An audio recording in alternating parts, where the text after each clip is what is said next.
انور کی عمر 65 سال ہے۔ میں نے پوچھا کہ پیرنٹس سے کہ آپ لوگوں نے کہاں 30 سال کہاں 65 سال یہ کیا کیا؟ انہوں نے کہا ایک تو وجہ یہ تھی کہ ہم نے کہا کہ بڑی عمر کا میچور ہے، سمجھدار ہے تو تنگ نہیں کرے گا۔ دوسری وجہ یہ تھی یہ کھاتا پیتا ہے تو ہم نے کہا کوئی مالی مسائل نہیں ہوں گے، کوئی تنگ دستی نہیں ہوگی، راضی بازی رکھے گا، بیٹی ہماری سکھی رہے گی، اس لیے ہم نے ہاں کر دی۔ یہ سب کچھ مجھے بتایا اس کی والدہ نے، اور باپ نے پھر بتایا کہ میں نے 3 شرطیں رکھی تھیں اس شادی کے لیے، نکاح کے لیے، تاکہ بیٹی کو کوئی مسئلہ نہ بنے۔ میں کہا جی دسو کی شرطاں سی؟ کہتے ہیں ایک میں نے کہا تھا کہ 2 تولہ زیور ڈالو، دوسری میری شرط تھی کہ بیٹیاں ماں کے ساتھ رہیں گی، اس کی ذمہ داری ہے، تیسری میری شرط یہ تھی کہ 5 مرلے کا پلاٹ بچی کے نام ڈالو۔ تینوں شرطیں انہوں نے منظور کی، نکاح نامے میں باقاعدہ لکھا گیا، پھر ہم نے یہ شادی کی۔ میں نے کہا ٹھیک ہو گیا۔ ساڑھو نے گارنٹی بھی دی تھی، اور اپریل کے مہینے میں یعنی اب سے 1.5 سال پہلے 2024 کے جو اپریل کا منتھ آتا ہے سینٹر، اس میں یہ نکاح ہو گیا۔ انور اپنی بیوی کو رخصت کر کے یہاں سے لے گیا اپنے گھر۔ پھر مجھے فیملی نے یہ بتایا کہ باجی جو کچھ ہمیں بتایا گیا تھا، ساڑو نے بتایا، اس نے بتایا، وہ سب کچھ جھوٹ تھا۔ میں نے کہا کیا جھوٹ تھا بتائیں مجھے؟ انہوں نے کہا نہ ایدے کول گڈی سی، نہ کار سی، نہ انور دا دوست سی، سب کچھ جو انہوں نے بتایا وہ جھوٹ تھا۔ کہتے ہیں کہ شادی کے ٹائم انہوں نے ہمیں یہ بتایا تھا کہ انور کی پہلے شادی ہوئی ہے لیکن بن نہیں پائی، ڈیورس ہو گئی، 3 بچوں کا باپ ہے، ہم نے منظور کیا۔ میں نے کہا پھر نکلا کیا؟ کہتے ہیں جی نکلا کیا، 3 بچے نہیں، اس کے تو 9 بچے، اس کی ایک شادی نہیں، اس کی 2 شادیاں ہوئی تھی، اور ہماری بیٹی سے اس کی 3ری شادی ہوئی ہے۔ شروع میں یہ وہاں پہ بڑا ٹیشن بیشن سے رہا ہے، اور پھر اس کے بعد یہ حویلی لکھا آ گیا، ہمارے ہی علاقے میں ایک اسلام نگر علاقہ ہے، وہاں پہ اس نے کرائے کا گھر لیا اور وہاں پر اس نے ریحانہ کو رکھ لیا۔ میں نے کہا ٹھیک ہے۔ ان تمام جھوٹ اور فراڈ کرنے کے باوجود ریحانہ صبر کا دامن تھام کے اپنے شوہر کے ساتھ رہتی رہی۔ ریحانہ نے ساری حقیقت ماں باپ کو تب بتائی جب وہ اسلام نگر آئی اور ماں باپ سے ایزیلی ملی، اور پھر باپ نے اور ماں نے کہا بیٹا گھر بساؤ، گھر نہیں خراب کرنا، بیٹیاں اپنے گھروں میں اچھی لگتی ہیں، جو بھی ہو گیا وہ ہو گیا، اب تو رہنا ہے۔ تو ریحانہ رہتی رہی۔ اب اسی گھر میں 2 سوتیلے بیٹے بھی آ گئے جو کہ انور کے تھے، وہ بھی رہنے لگے، ماں کی طرح انہیں بھی کھانا دیتی، رکھتی، پالتی، سب کچھ کرتی، لیکن بیٹوں نے ایکسپٹ ماں کو نہیں کیا تھا۔ دل میں ان کے بغض تھا، نفرت سی کرتے تھے۔ دونوں بیٹوں کے نام سن لیجئے، فریاد اور شہزاد۔ میں نے پوچھا کہ اب ہوا کیا؟ جواب آیا اب جناب اس کو وہ دونوں بیٹیاں جن کو اس نے قبول کیا باپ بن کے پہلے بتایا، اس کو چبنے لگ گئی تھی۔ کہتا تھا کہ منو تیریاں کڑیاں نہیں چنگیاں لگ دیاں، گھر کی چھوٹی چھوٹی بات پر جھگڑا کرتا، بچیوں میں نقص نکالتا، کیڑے نکالتا، بد زبانی بد سلوکی کرتا تھا، ان بچیوں کے ساتھ طنز کرتا تھا، کبھی کمرے سے نکال دیتا تھا، کبھی کھانا کھاتے ہوئے ڈانٹ ڈپٹ کرتا تھا، بہت زیادہ ستیلوں والا سلوک پورا یہ کر کے دکھاتا تھا۔ بار بار مجھے یہی کہتا تھا، یہ ماں باپ مجھے بتا رہے ہیں نا، بار بار یہی کہتا تھا کہ چل انہاں نوں چھڈ کے آ، میں نہیں رکھنی۔ ریحانہ کہتی تھی میں رکھوں گی، میری بیٹیاں ہیں۔ یہی بات تھی جو جھگڑے کا سبب بنتی تھی، اور یہ جھگڑے دن بدن بڑھتے چلے گئے۔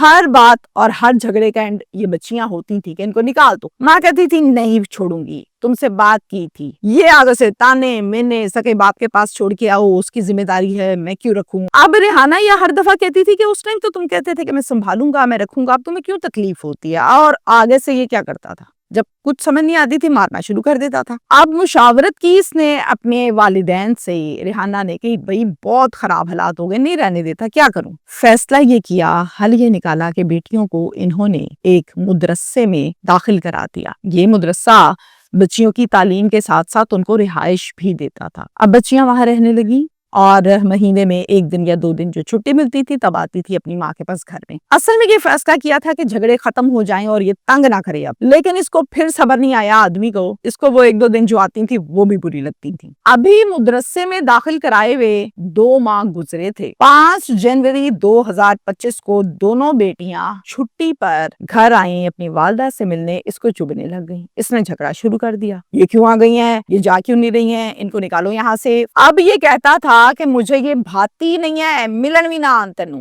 تم ماں تو نہیں رہ سکتی بیٹیوں کے بغیر۔ یہاں سے جھگڑا ان کا شروع ہوا۔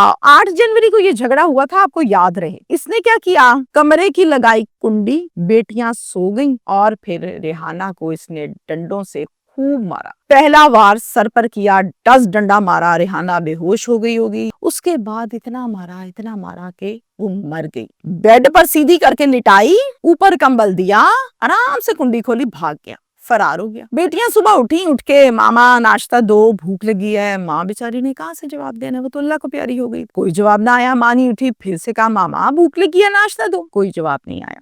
اب کی بار ماں کے پاس بیڈ کے پاس گئی اور کمبل اٹھایا تو دیکھا کہ نیچے ماں کا منہ لت پت خون سے اور سر کہیں سے پھٹا ہوا. چیخیں مارتی بھاگی ہمسائی کے گھر. ماما مر گئی, جلدی آؤ. ہمسائی ساتھ بھاگی آئی اور آ کر دیکھا تو وہ بھی پریشان. عوام کا ہجوم لگ گیا. وہیں سے کسی نے 15 کو کال کی اور نفری بھی موقع پر پہنچی. حویلی لکھا تھانہ لگتا ہے تو وہاں کی نفری تھی. آ کر کو تحویل میں لیا اور پوسٹ مارٹم کے لیے ہسپتال شفٹ کیا. محلے داروں سے پوچھا کہ اس کی فیملی کے بارے میں بتاؤ.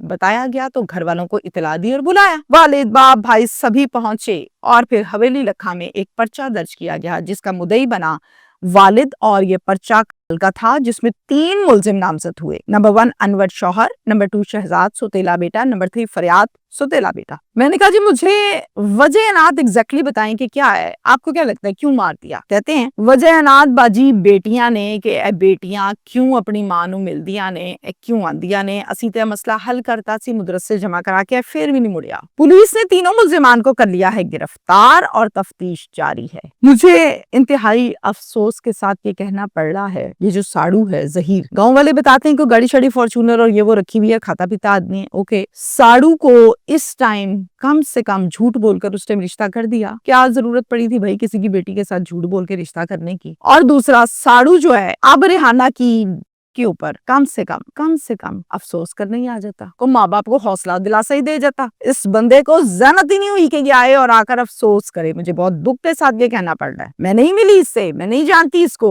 کہ کتنا اچھا ہے اور کتنا برا ہے. یہ سب کچھ جو میں بتا رہی ہوں یہ مجھے گاؤں والوں نے, گھر والوں نے بتایا. بہت دکھ کے ساتھ آج کے اس ویلاگ کا میسج آپ کو دینے لگی ہوں. کیوں ہمارے معاشرے کے وہ مرد اس بات کو نہیں سمجھتے کہ آج جوانی کے زور میں, بازوؤں کے پاور میں آپ کو یہ احساس بھول جاتا ہے کہ ہم نے مرنا ہے اور بستر پہ پڑنا ہے. سدا کوئی جوان نہیں رہا, نہ کوئی رہے گا. اور پھر اس ٹائم آپ نے جو کیا ہوا ہے لوگوں کے ساتھ ظلم زیادتیاں وہ بھگتنا بھی ہے. معافی شافی کوئی نہیں ہے حقوق العباد کی جب تک بندہ معاف نہیں کرتا.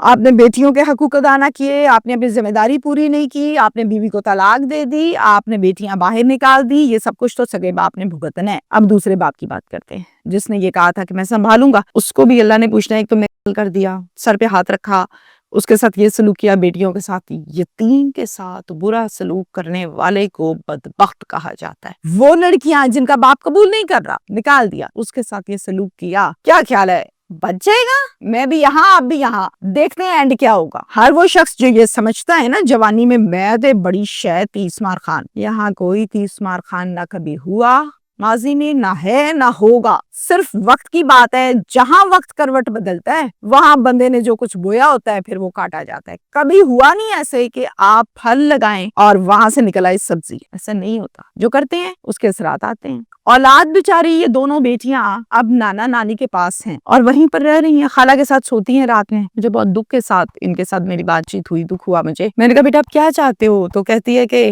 بس انور کو سزا ہونی چاہیے اور پھر وہ گمسم. میں نے کہا اس مدرسے میں جا کے دوبارہ پڑھنا ہے؟